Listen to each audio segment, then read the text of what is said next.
Hi, I'm Bill Hubauer, and this is Sonic Perspectives. Dave. Hi, I'm Dave Buzard, and this is Sonic Perspectives.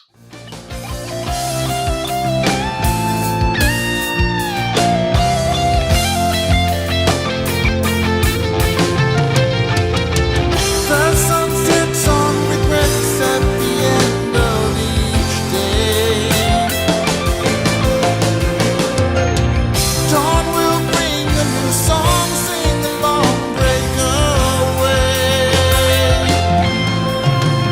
Because time it flies.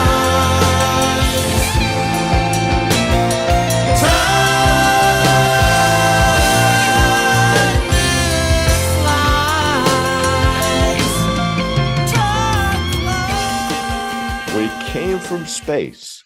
Yeah, it sounds like one of those B or C level science fiction movies from the 50s. You know, the kind that they make fun of on Mystery Science Theater 3000. But in fact, We Came from Space is a band out of Pittsburgh, PA. If one is to define it, the group is prog rock.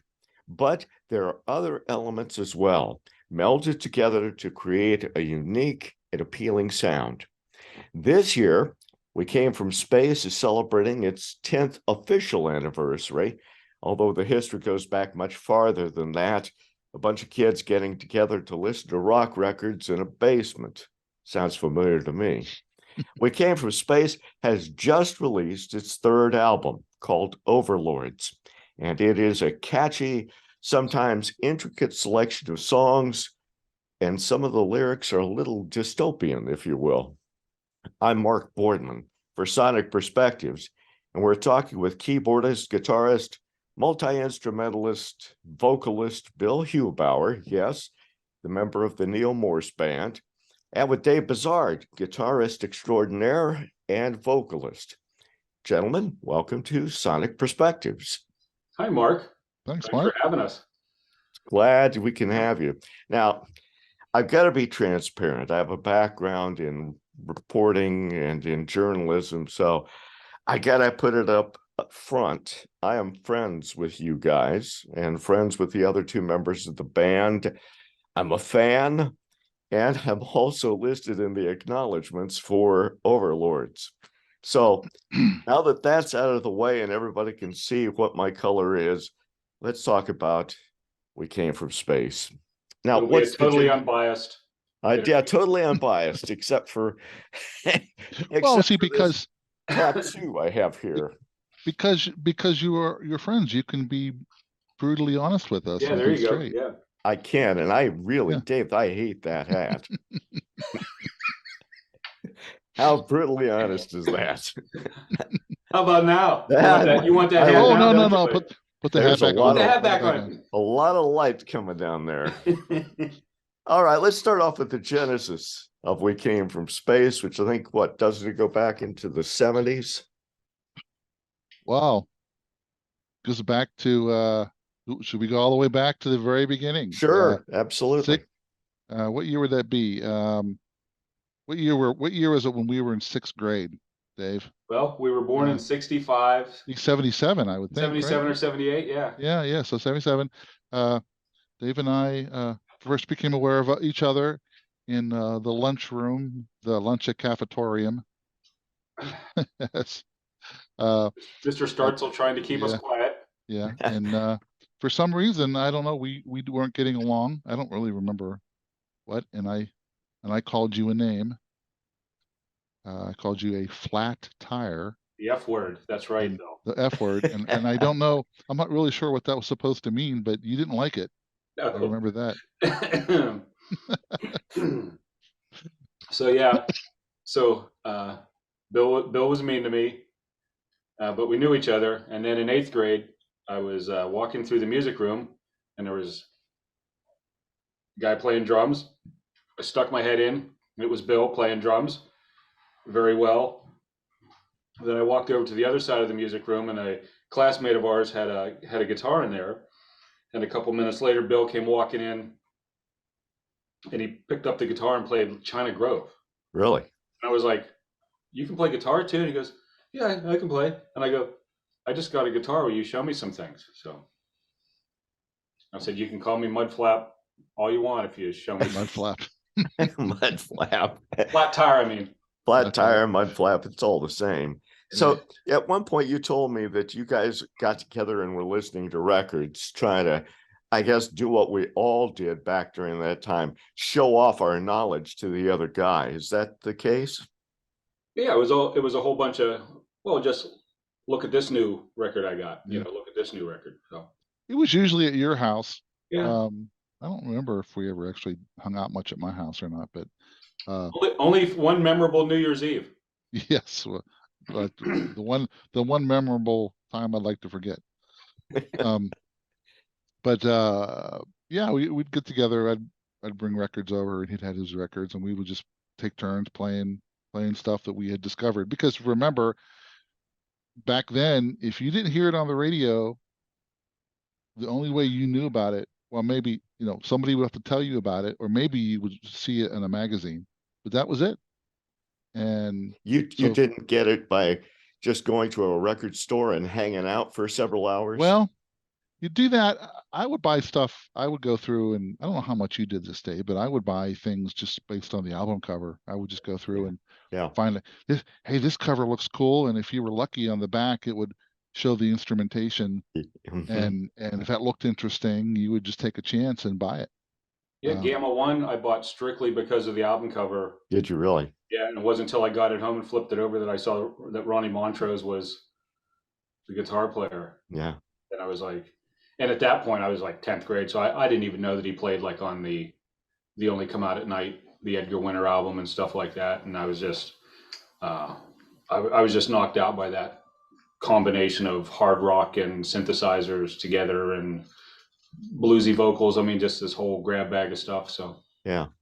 Well, that would be the late 70s, early 80s. Other than Gamma, what kind of things were you listening to? I was always an Alice Cooper fan.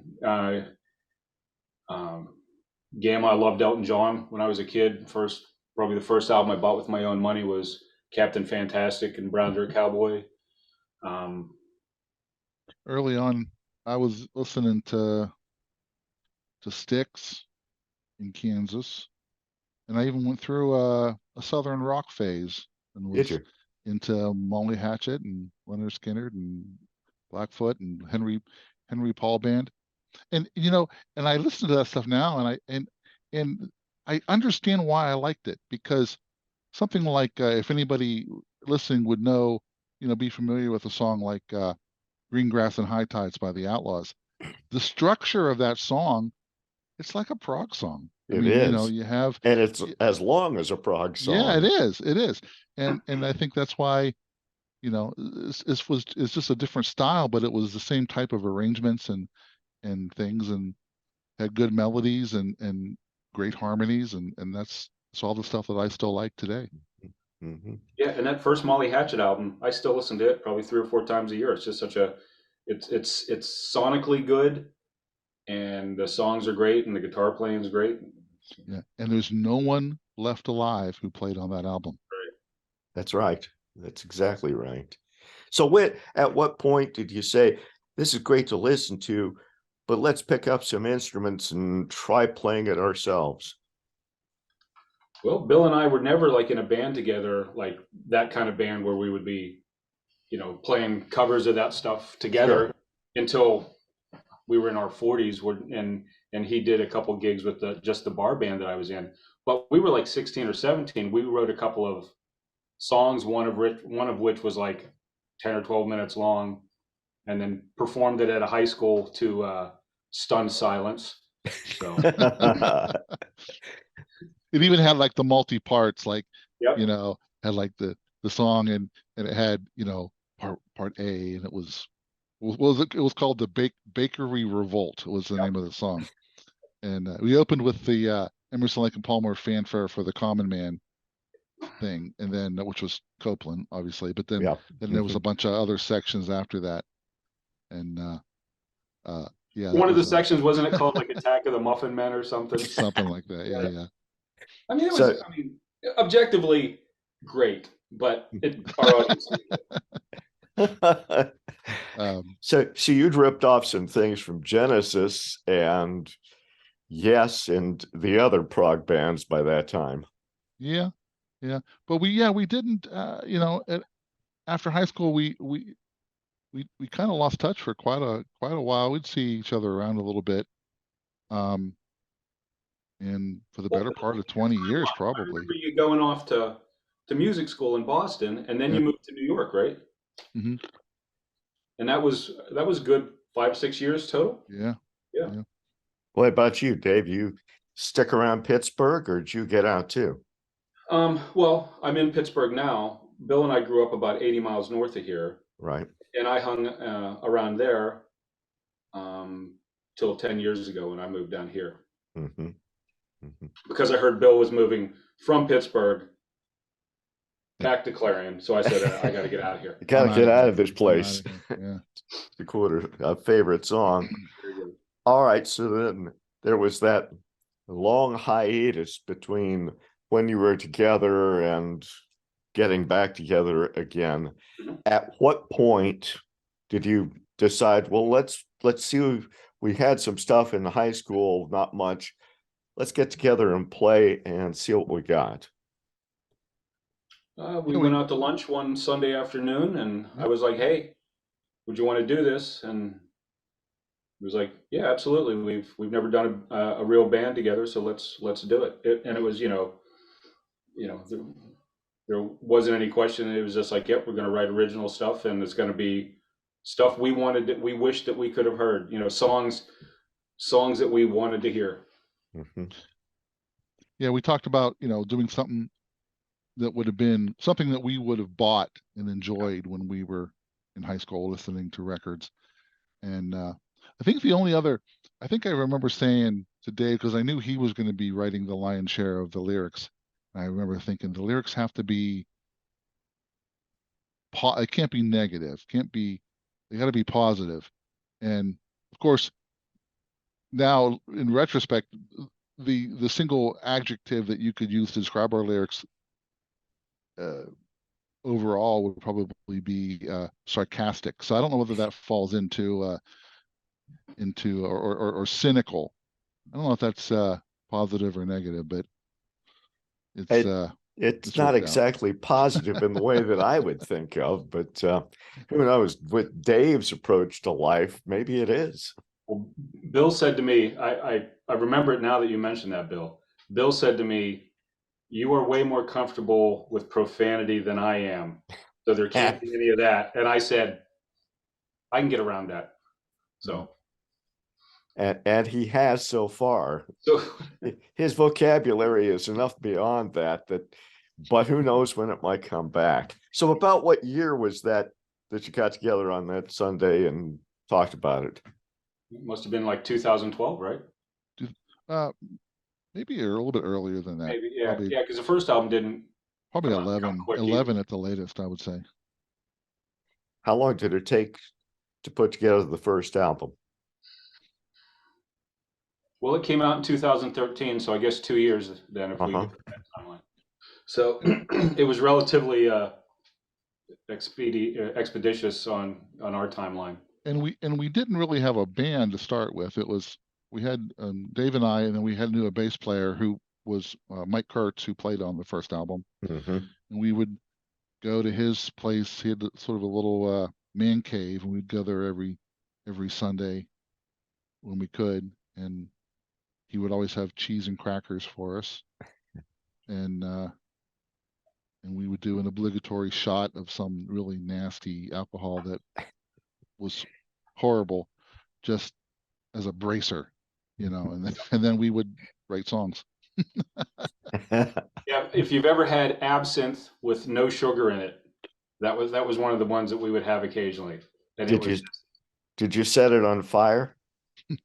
something was on fire later. Now, that first album was called How to Be Human, and I should mention that if you want to pick that up or listen to it, it's on Bandcamp right now, along with your other albums. What was your feeling once you got it done with it? Were you satisfied, or did you just say, we can do better than that? I liked it. I Yeah, still like it. Mm-hmm. It's quite a because bit. it is exactly the result of that lunch meeting. Mm-hmm. I mean, the songs have that, and if you listen to the album as a whole, it's kind of, to me, like flipping up and down the dial of FM rock in the 70s, late Yeah. 70s. Yeah. Actually, I wanted to just double check this real quick. It actually is not on Bandcamp. I thought it I'm I'm not not was. sure why. I'm not sure why. You can get it on Apple. It's on iTunes and Apple Music, Okay. Spotify, I think. Okay. Well, I stand It's not. corrected on that, but It's not on Bandcamp. And that's it should be up there. I'm not sure why it's not. yeah.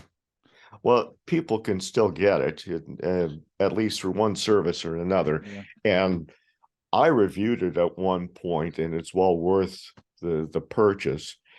You took another 5 years to come out with the second album while you were away, and that was the last time that we did an official interview of We Came From Space. Tell us about that one. We had some personnel changes at that point. Mike left, and I just remembered that there was a short overlap. Dave Hawk joined, and we still had the first drummer, Brett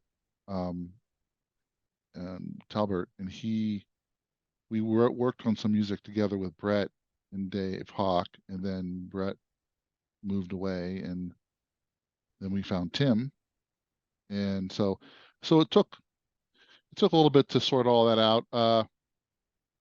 But it was the first album wasn't really written so much as I don't think as a full band. We kind of had a lot of stuff that we did separate, and then Brett came in and we recorded it. So this was the first album became the While You Were Away was first album that we did with this lineup, and we pretty much we had a few ideas that came in from before, but mostly it was done together. Mm-hmm. Mm-hmm.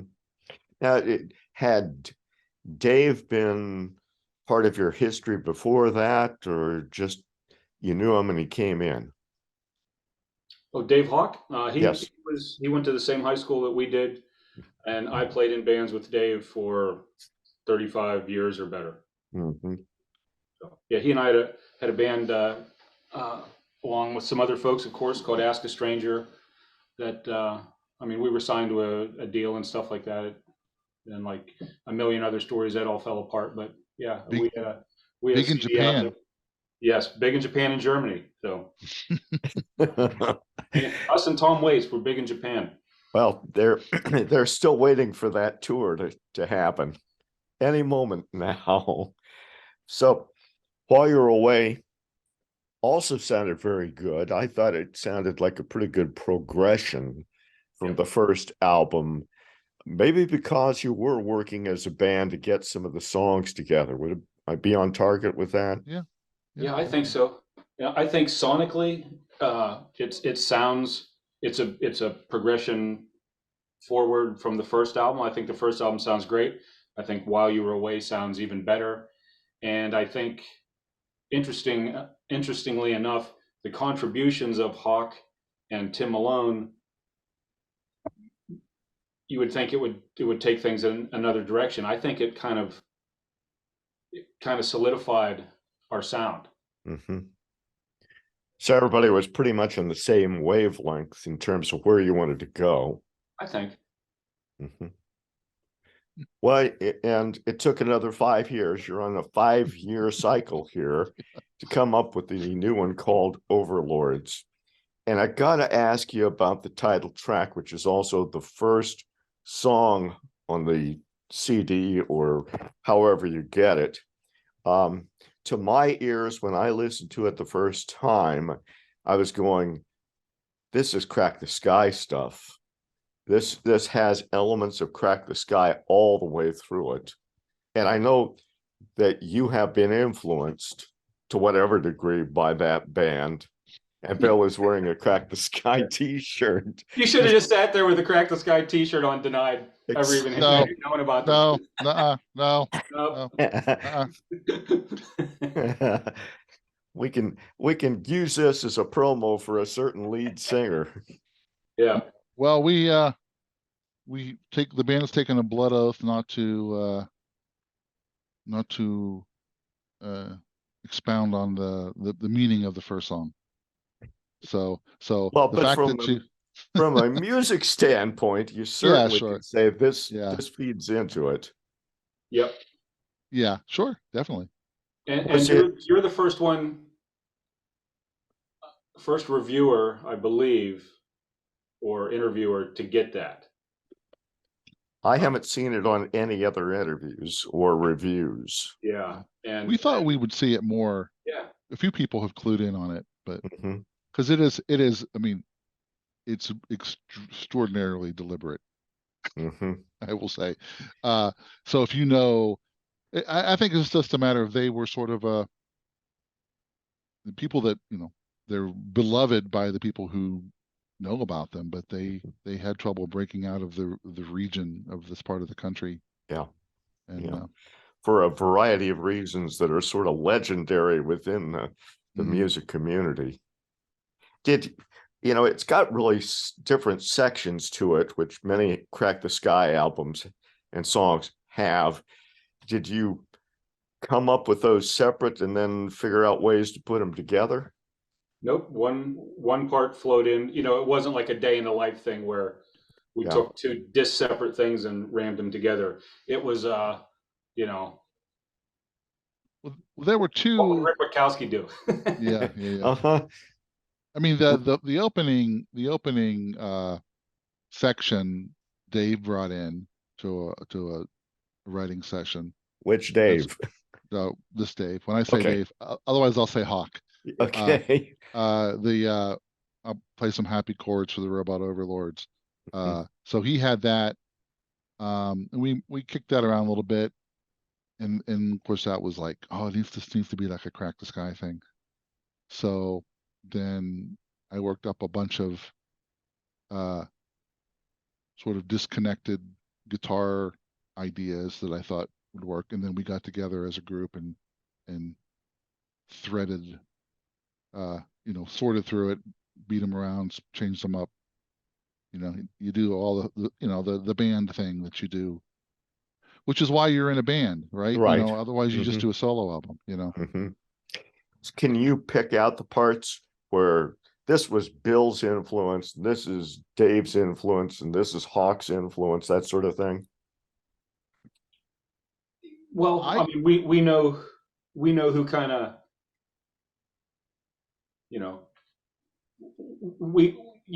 because we know what Bill did, we know what I did, we know what Hawk did.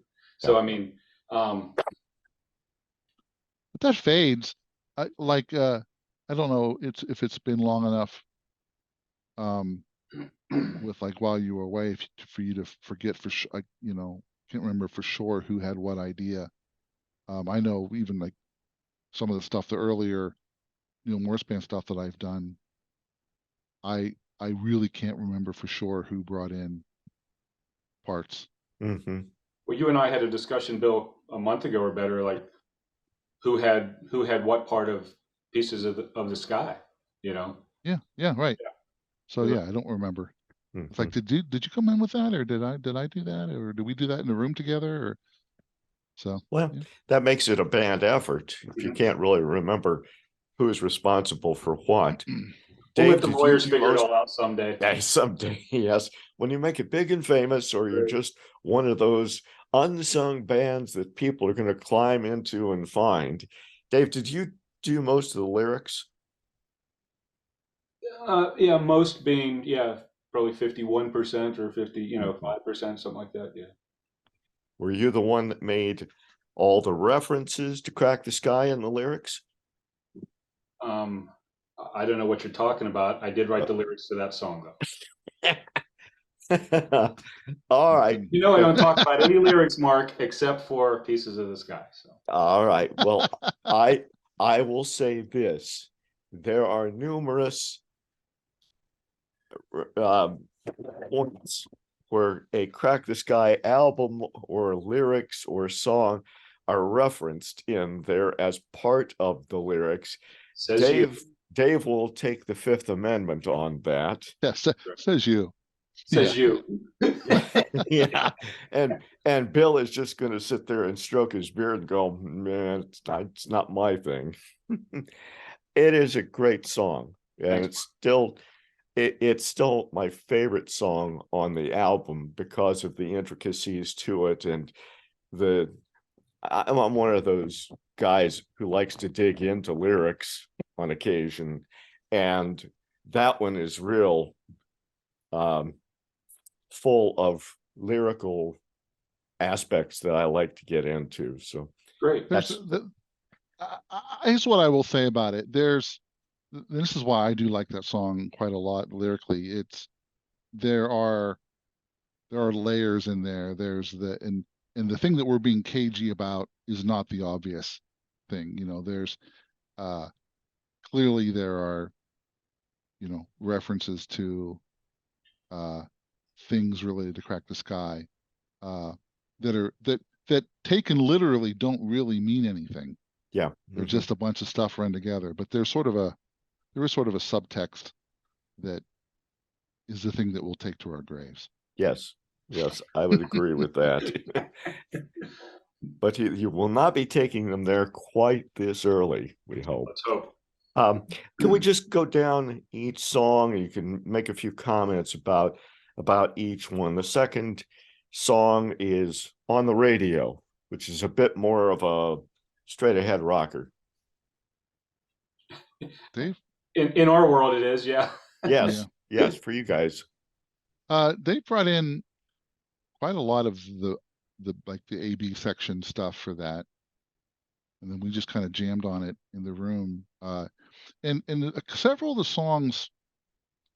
One of the things that's different about the new album is we felt freer to do more long form jamming that we would eventually refine, but like it's sort of kind of like a song structure is not too unusual, but then there's this whole end section that we just played, we just jammed, and then when we tracked the drums and the basic tracks, we just had this sort of loose kind of a jam that we had a lot of fun with, and then we'd go back and sort of listen to that and then refine it a bit in the studio. And we did that several times on the album, and that's been, I think, something we're going to do a lot more of in the future, and even live as soon as we're able to break out of the 35-minute opening support act time frame. We plan to do a little bit more free-form stuff that allows for some inspiration to happen. Certainly on some songs like She's the Bomb, Atomic Blues, and even Empty Space, that's where you get some periods where nice piano stuff that really, I think, shows off your talent in a way that the previous albums didn't do quite as much. Yeah, I think it's just because we're letting the songs breathe more. We're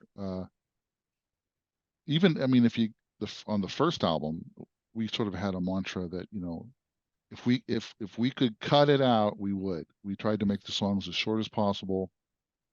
It was just sort of an aesthetic that we were going for, the less is more situation. And then with While You Were Away, we weren't so restrictive, but we still didn't really, we kept them pretty tight. And with the new album, we just said, let's just do whatever. Yep. Dave, do you have any thoughts on that? On which point? Just the fact that the songs open themselves up, and one or two guys sitting in a room, I don't think gets that. I don't think we do that again if we put the album together like we did the first one. It's all four of us in a room, and I know like the bass part that starts Atomic Blues, we were pretty much done with that part of the song, with like the first part of the song, and Hawk just played that riff just out of thin nowhere. air, and it Yeah. was like that kicked off the whole. Mm-hmm. Mm-hmm. So I would gather that over the last 3 years or so, you weren't just sitting in each of your house or basement or studio putting together something and then transferring files to the other guys. Nope. No, that's sort of how we do it in Neil Morse Band. We write together. I think we have a little bit more finished sort of rough tracks in Neil Morse Band than what we've done in this band. So when you go home and work by yourself, you kind of have a pretty good idea what everybody else is going to do. Mm-hmm. But it's it's cool to like, there's obvious advantages to not have someone looking over your shoulder, and you can take as many takes as you want and not feel pressured to Sure. get something. But I don't know, there's still, it's better when there's somebody else sitting beside you and can kind of nudge you one way or the other. You might do something and they'll be like, oh, like, do more of that thing that you just did. Mhm. You know? And so we like to produce each other. Dave comes up, and I produce him, and then when I'm doing some keyboard parts and he comes and produces me, and just to have somebody there to bounce ideas off of. So you're really doing it old style, if you will. As close as you can get in the world that we live. Yeah. Looking at the songs and going through some of the lyrics, if you're looking for absolute positive, they're probably not quite that. Certainly, Overlords is not positive in terms of somebody that is watching over us, but the rest of them too. Reputation is how fame takes its toll on somebody. Silent Letters is sort of about a communication breakdown. Allegedly. What is your definition of positive, Dave? Allegedly. I just have to make any comment on what anybody thinks the lyrics are about. Yeah.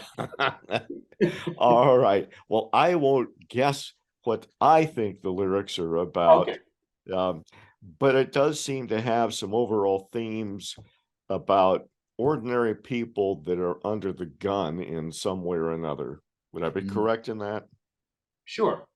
Yeah.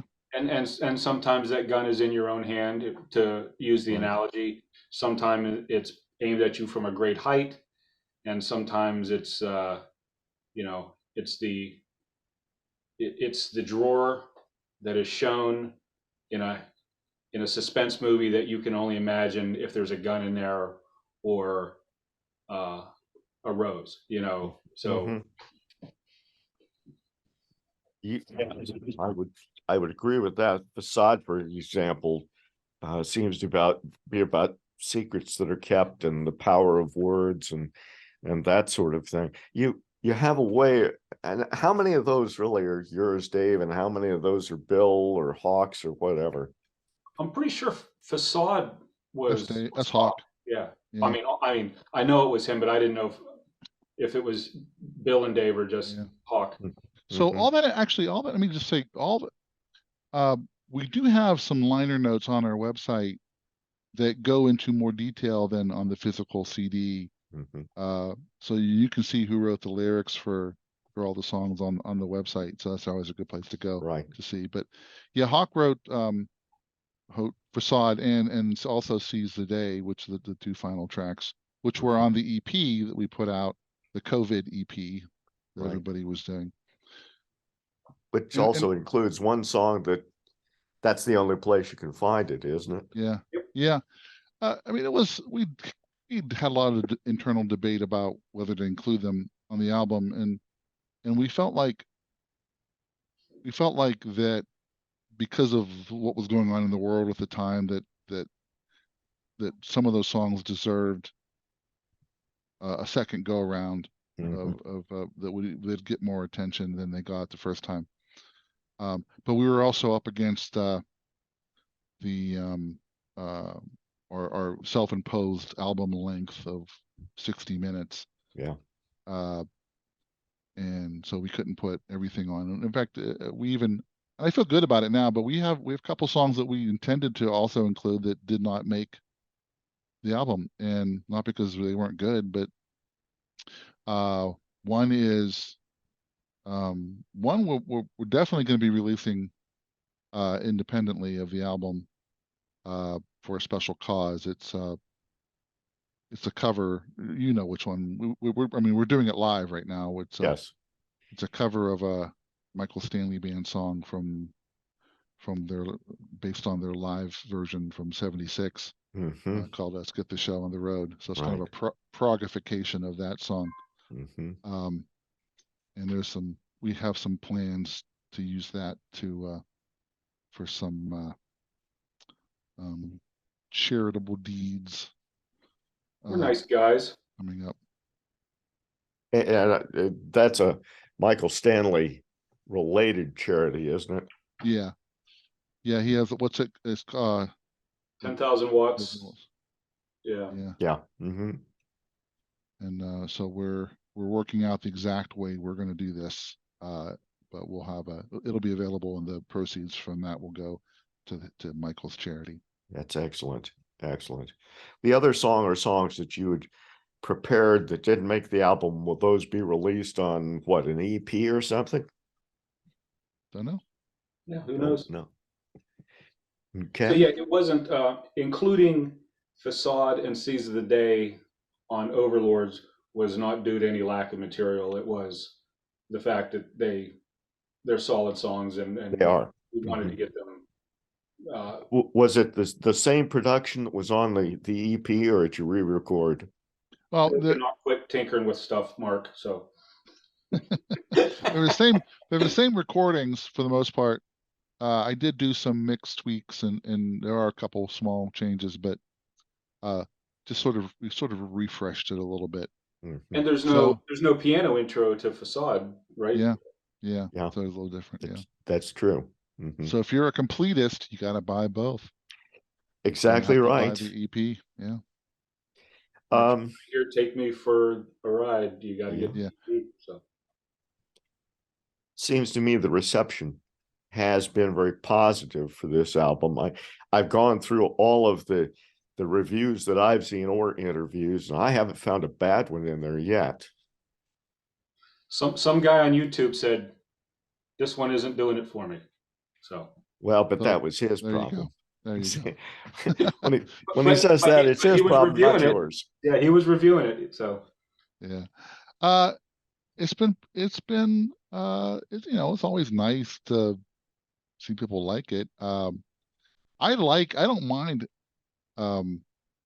critical reviews if they're thoughtful. Like if someone just says, if they go out of their way just to say they don't like it, I'm not sure what purpose that serves. But if they have a particular reason that they don't like it, or it might be interesting to see that. But I don't know.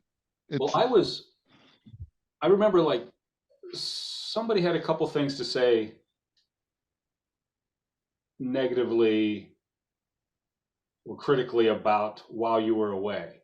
And I remember kind of being like inspired by that, because it was like, oh, they're treating us like every other band out there. It wasn't like, oh, these little nobodies, in Bill Hubauer's side project, don't say anything bad about them. They're trying. It was like, no, they gave an honest review what he thought, and it was like, holy cow, he just treated us like everybody else. Yeah. So that's the positive side to getting negative reviews, or at least comments. Yeah, we're held to the same standard as everybody, which is that's what you want. But just and anything that's just sort of like, it's not my thing. It's like, okay, well, I don't. There's a lot of stuff that's probably really good that I don't care for that much. Yeah. Well, and we've always got those bands or music that made it popular, and we sit around and go, I don't get that. I just don't get it. It's not Yeah. something that grabs me.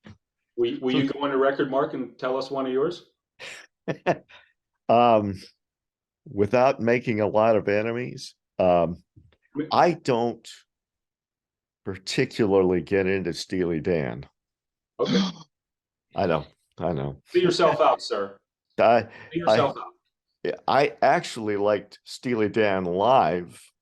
And in fact, when I went to a concert back in the 70s, they after the first band was done, they were playing music over the speakers. The engineer had a cassette of Steely Dan live that he'd produced. And of course, it had the Doobie Brothers primarily as their band. And that I thought was great. But the studio stuff was just was too icy flat for me. Get it? I get that. It So- definitely is very clinical. Yeah, it's very intellectual in a lot of ways. Yeah. Oh, but so this is a good point for me to say that this is one of my great like old guy things to say to all them young people that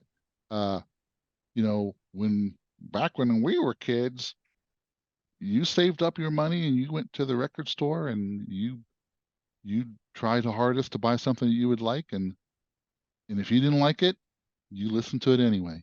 Yep, that's Because pretty much right. Because you spent money on it, so you're going to listen to it. Yeah. And it might take 3 or 4 or 5 times through the record before you'd start liking it, and sometimes you would end up loving it. Yeah, that's And right. in today's world, you got about 10 seconds, if even, for them to decide if they liked it. Yeah. And otherwise, it's just next. And I always feel like, I probably most of my favorite albums that have meant the most to me, I did not like that much at first, Really? which tells me that everybody today who's never experienced that and who's just listening to streaming, you're missing out on your favorite music, the music that would be the most meaningful in your life. You're never even hearing it. Mhm. And I feel bad about that. Every Kim Mitchell album after the first one. Yeah. Every time I would get one, I would go, he totally lost a thread here. I don't Mhm. know what he was trying to do. And a month later, I couldn't listen to it enough. Mhm. And it was like, because he took little turns. And initially I was like, "Ugh, I just wanted to hear the first album again." It's like, well, artistically, he doesn't do that. You can go with him or not. Yeah. But by sticking with it and listening to it over and over, you do find, oh, that there is stuff that I relate to here. Mhm. It And grows then- on you. Yeah. Hmm. Or it grows on you, or you find what you were looking for in it. Yeah. You grow on it, maybe. Hmm. I think the comments that Bill made are, I go to the record store and the guy at the front for who was taking my money would play whatever I wanted him to play for hours and hours, but he was eager to play what he wanted to hear. So I bought some stuff that I wasn't quite sure about that I got home and I was going, that's not what I expected. But as you say, I felt sort of obligated to listen to the whole thing and listen to it again because I put money down on it, as opposed to just sampling something and listening to it and going, nah, I don't need that as part of my library. Well, we all remember having, when we only had 12 albums, Yeah. and Yeah. and if you didn't bond with the 13th one, it was going to be 2 or 3 weeks before you got back to the store. So you either had a dud or you were gonna dig in and find something. Yeah. So what was your first album, Dave? I'm positive that the first one I bought with my own money was Captain Fantastic and the Brown Dirt Cowboy. Mm-hmm. But before that, or right around the same time, my sister, big sister, of Reputation fame, she's older than I am. I said, I want to buy some records. So she took me to G.C. Murphy's we walked in, and I was like 11 years old. She handed me the first Boston album, Eagles on the Border, and Alice Cooper's Greatest Hits. Mm-hmm. And that's pretty good seed material for a record collection. Yeah, it is. And Absolutely. then came, like I said, then came Brown Dirt Cowboy, and then Wings Over America. Mm-hmm. Bill, how about you? Well, I don't know how, I really don't know how old I was, but one year for Christmas, I got a cassette player for Christmas, and with it, my mom bought me Being on the Run. Mm-hmm. Oh, no kidding, Bill. Yeah, and I really liked it a lot. But I think I also got Summer Breeze by Seals and Crofts, God.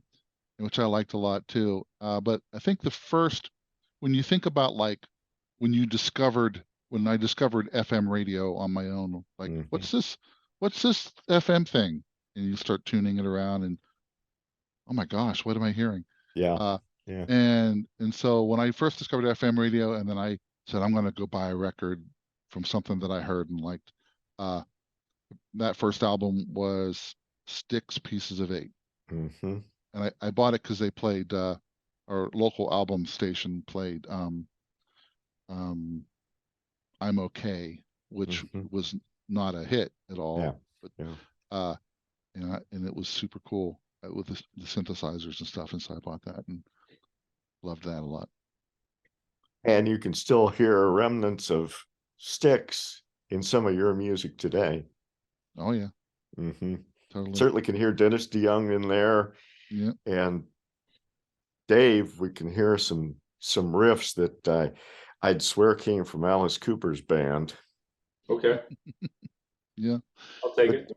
considering he's in a band that does Alice Cooper covers, I guess that makes perfect sense. That Bill sits in with occasionally. Yes. Yes, exactly. He's more than a social member. Yeah. But it's all, it's all in the pot. Everything goes in and gets all stirred up and something comes out, Mm-hmm. Mm-hmm. You did your first 3 live shows, 2 of which I missed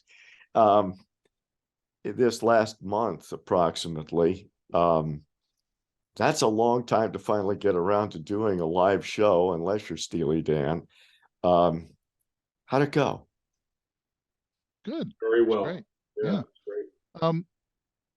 We were, when you're doing a support act role, you're very vulnerable to the technical difficulties of the headliner. Mm-hmm. So if things don't go well for them during sound check, they're is eating up your time to do your sound check.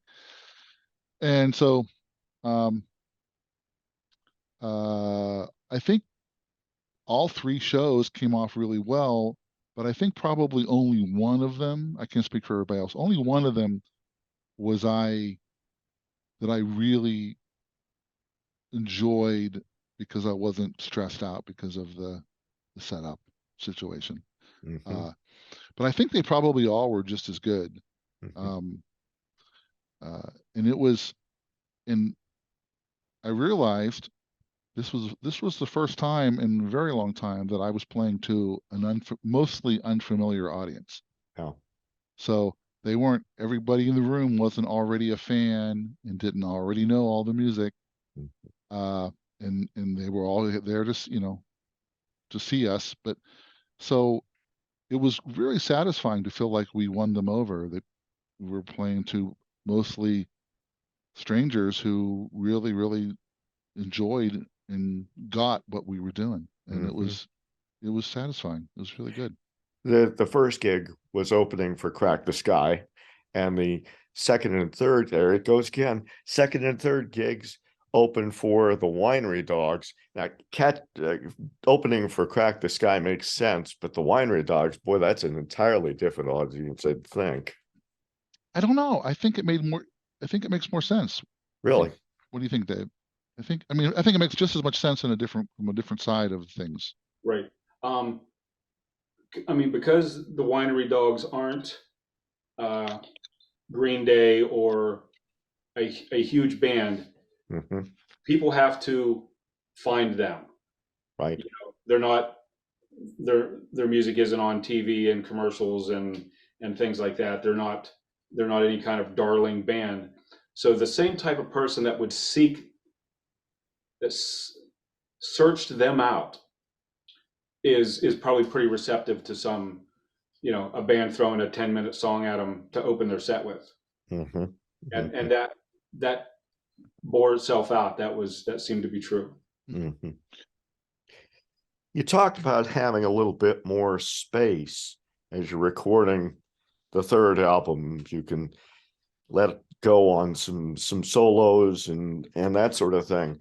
When you're doing an opening gig for somebody, and you've got 30 or 35 minutes, that doesn't allow for much except get the song done, go to the next song, get to the next song, and hope that whoever is standing over at the side of the stage going, Hope, hit, hope get Steven off. Tyler isn't over there with his getting ready to pull the plug on you. Exactly right. Do you feel pressure because of the time? No, I mean, only our own pressure. I mean, nobody from Crack the Sky or the Winery Dogs was like, like you said, tapping the watch. But it was like, but I am positive that they expected us to be professional and not go over, not abuse our slot. So, Mhm. because one should never abuse their slot.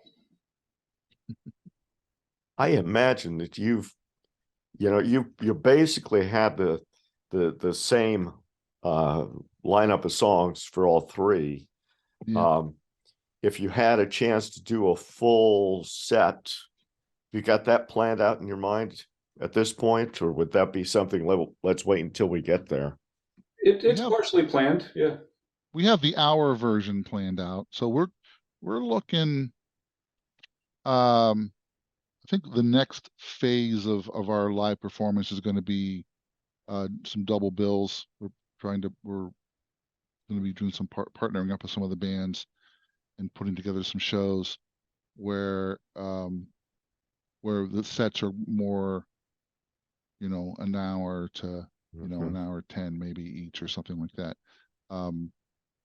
And so we have a pretty good idea what that's going to look like, I think. How concrete, or lack of it, are those plans at this point? We don't have anything inked on a calendar, but we're talking with other bands. How about that? Mm-hmm. Would this be bands in Western Pennsylvania or throughout the Midwest, or what? Definitely there's a band or two around Pittsburgh that we're talking with, but I know Bill's talked with bands outside.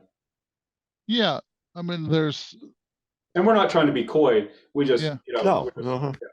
Yeah, there's bands. I know some bands are in the New York City area that I think that would be interested in playing in our region, and we could put together some shows here with them, or they can help us put together some shows with them out their way. We're just trying to figure out, we can't do a traditional touring situation, and we don't have, not that we don't have the exposure from like a label yet to really help support. Not that you get tour support financially anymore from labels, but you at least tend to have more exposure. So I don't think, we're looking to do some more regional shows, and we're just trying to figure out what that looks like. Somehow I've got to get you in Indy so I can be sure I make it to the gig. Yeah, we're definitely up for it. Yeah. I have this fear that you still wouldn't be able to make it for some reason, even if we played. Don't even get me started on that. All the doctor's appointments I've had since then are getting crazy. Now, we should point out that when you get a band like this, you have other responsibilities in life. Both of you have real life jobs, which would No, have no to air take. quotes, no air quotes needed, Mark. We have real life jobs. Yeah, you have real life jobs. Dave, what is it that you do? I'm about to start my 29th year of being a paramedic. So I would love to think that I was born to play guitar in a band, but I was probably born to be a paramedic. So, And Bill, what do you do in real life? I'm a software developer. Mhm, I work for Adobe, mhm. not the sexy Photoshop Adobe, Adobe. but Right. the PDF Adobe. And But they're great. I assume Hawk and Tim Malone also have real life jobs. Yep, they're both in the CIA. They're part of the Overlords. Right. Yeah. But is Yeah. that's certainly something you got to take into consideration when you're doing a band. Yep. Yeah, you have to figure out, and that's one of the reasons why touring would be a challenge. Try to get four guys who have daily obligations to come up with align their schedule so you could do, things. We're looking at, long, maybe some occasional long weekend kind of run where you go out and do a loop where you can drive in 3 days or something like that Yeah. and come back Mhm. around. We'd love to do some festivals, love to do the cruise. Mhm. Uh, so, but you know, uh, really none of us have, despite the fact that Morse Band has done all those things. I still don't really know how to make all that happen. So Mhm. on my own. So we're still trying to find the right people who can guide us to maximize, you know, our opportunities. Yeah. So if there's any management or booking agents listening, watching, you know, Con- and Contact one of I know these guys. we made it sound very, very attractive. Old guys with jobs that only have limited availability. I'm surprised the phone isn't ringing yet. So Well, hopefully perhaps somebody that has listened to Overlords will say, we've got to get this band on the bill. They're too good to go undiscovered, or at least underneath the currents. It is that good an album, and it should give you the greater recognition that I think you guys deserve. thanks, Mark. Thanks, man. Correct, it's true, and it's part of my being transparent tonight. Tomorrow I become opaque. Well, Well, it has been. yeah, Well, no, go go ahead. ahead. No. Well, I was just going to say that to tie it, to connect all that thread, that truly for me, that music was such an important part uh, for me growing up. It meant so much to me that, and now that I'm at the point in my life where playing music is not this is not a career change. I'm not going to sail into retirement playing in full time in a band. Mhm. So uh, I'm happy.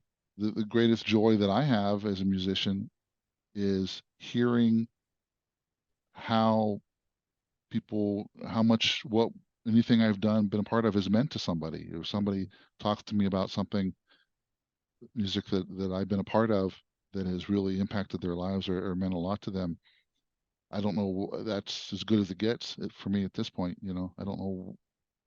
I'm not sure how it could be any better. Yeah, yeah. Dave, how about you?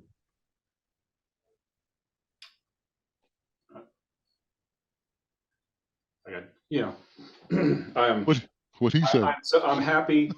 I'm so happy to be playing in a band with guys I've known since I was 11 years old. And talk about bringing things full circle. I've played other bands, and still in other bands, but getting to do this and then meeting a guy like Tim, who is like, he's like a guy we grew up with, Mhm. and it is a lot of fun.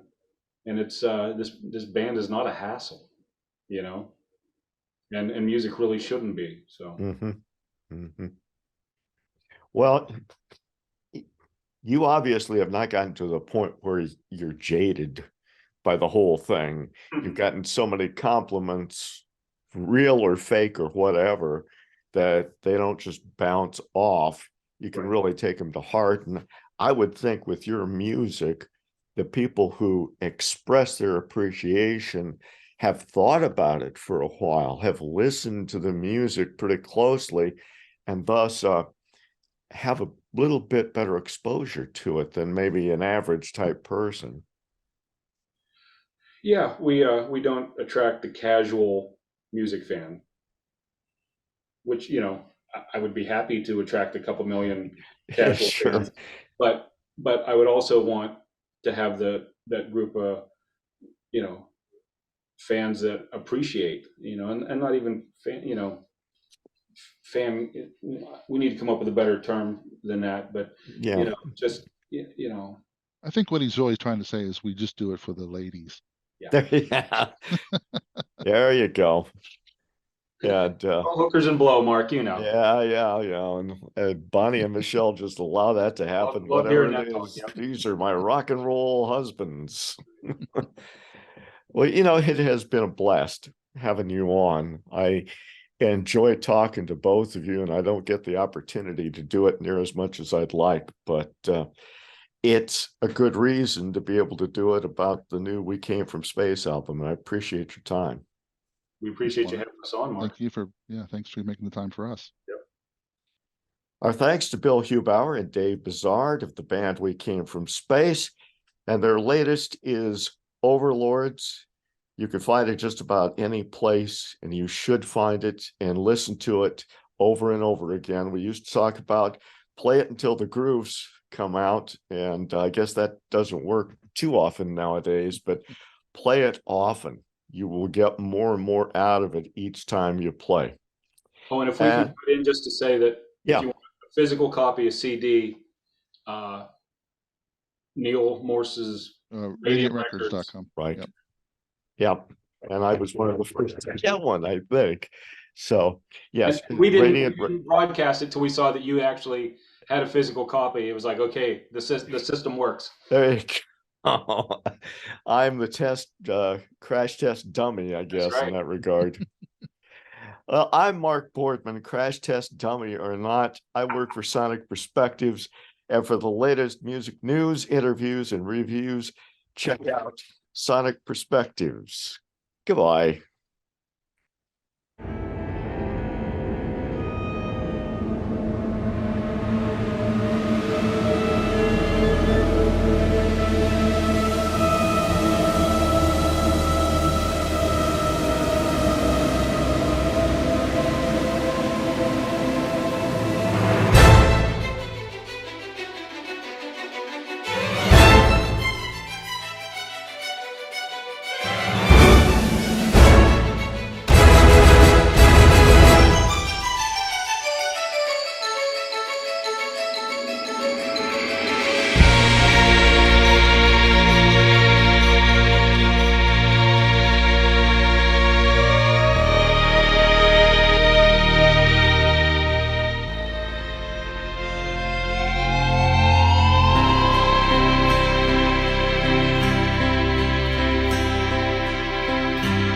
I'll play some happy chords for the robot overlords. Let them know we're doing all we can. You've often graced us with your